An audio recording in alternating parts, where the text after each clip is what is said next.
Kaya aga-aga pa, kailangan na namin umalis ng maaga. Kasi nga, naka-fasting tong lolo ko, so kailangan namin umalis at pumunta ng center. Anyways, hello mga kapangga! Dito na naman tayo sa panibago nating video. Sa ipa-vlog ko pala yung aming journey papunta sa center ng aking lolo. Oo, bagong gising ako dyan, tingnan mo, wala pa akong nilamot. Pero ito nga, kailangan ko maghanap ng tricycle, napakalayo pa ng gate dun sa aming bahay.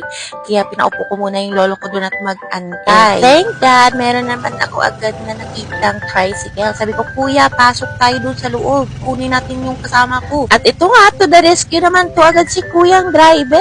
At tinulungan akong puntahan yung aking lolo. Ayan, sakay-sakay na kami dyan. And let's go to the center of the attraction. So, kita nyo naman yan, may bit-bit akong tubig. Oo, hindi sa akin yung tubig na yan. Para yan sa aking lolo dahil ilang oras na siyang naka-fasting. Abay, puyat kasi ako kaya late na akong nagising. Kaya nagmamadali na pala kami pumunta sa center.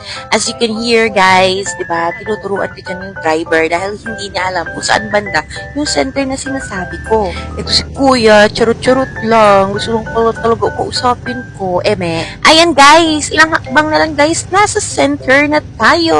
Wait lang, skip ko agad para makarating na. And finally, we're here. Bababa na ako. Siyempre, guys, inalalayan ko dyan yung aking lolo dahil ito ay malakas na malakas pa naman. So, kailangan lang ng alalay. Ayan, tara na. Skip na natin. Alam niyo ba, guys, kung bakit nagpapadali na kaming kailangan mapalaboratory test na yung lolo ko. Kasi uwi na nga sila ng November. So, October na ngayon, ilang araw na lang, ilang buwan na lang, ilang weeks na lang. Hindi na pala abot ng buwan to. Kaya nga, guys, nagmamadali na kami para maresitahan na rin siya. At nang sa ganun, pagdating niya dun sa Mindanao, meron na siyang mini-maintain na gamot. Kaya, guys, if hanapin niyo man si lolo dito sa aking TikTok, if ever, alam niyo na kung nasaan siya, hindi na namin siya masyadong makakasama. Actually, may part sa amin na nalulungkot kami kasi malalayo na kami sa lolo namin. Pero may part din naman na masaya kami kasi aalagaan siya ng kanyang anak. Yes, guys, mas pinili ng anak niya na kunin yung tatay niya para nang sa ganun mapagtuunan nila ng pansin yung pag-aalaga sa tatay nila. Dahil iniisip niya, baka mas lalo malungkot yung tatay nila. Kaya yun, mas gugustuhin na lang niya alagaan doon sa Mindanao. And syempre, if may pera na kami, dinadalaw-dalawin na rin naman namin si lolo. Kaya huwag kayong mag-alala, guys. If ever na magkita kami ulit ng lolo ko, magti-TikTok kami at makikita niyo siya mismo sa live natin. Okay? At eto na nga, dinadala ko na yung lolo ko dito sa laboratory. At syempre, dahil maraming mga nakapila, bilang respeto na rin dun sa mga nauna, pinaupo ko na lang dyan sa pinakahuli yung aking lolo. Kita mo yan, medyo kinakabahan siya dyan. Siguro, iniisip na rin niyang nagugutom siya. Ayan guys, nakikita niyo naman guys, na kinukuhanan na siya dyan guys for love test. So, skip ko na dito, hindi na pwedeng patagalin kasi bawal. And taran! Pauwi na kami.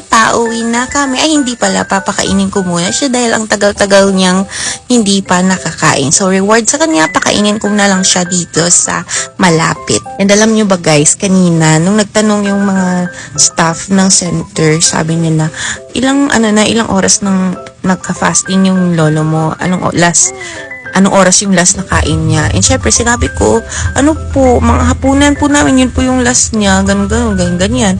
Tapos, gulat na gulat yung mga tao sa center. Sabi nila, ma'am, bakit ginawa niyo naman ganun? Kailangan kumain, yung last fasting niya dapat, yung last kain niya dapat is alas 11. Para nang sa ganun, hindi siya over fasting. Wala tayong magagawa. Ayaw na kumain ng lolo ko, hindi naman natin mapipilit, diba?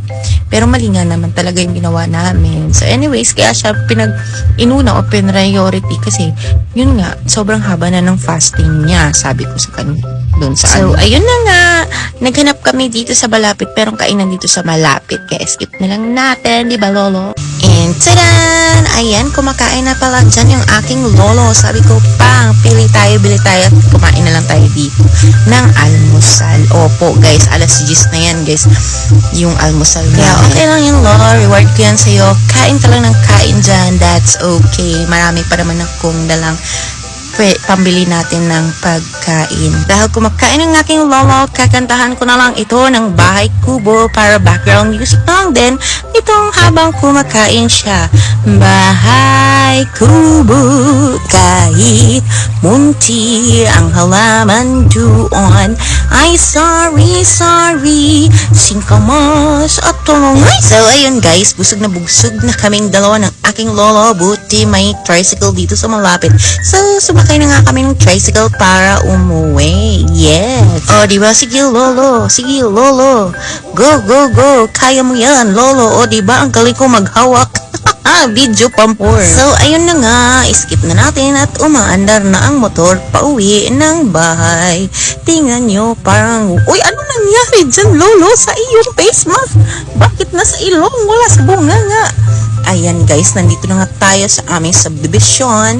And tada, nakauwi na kami.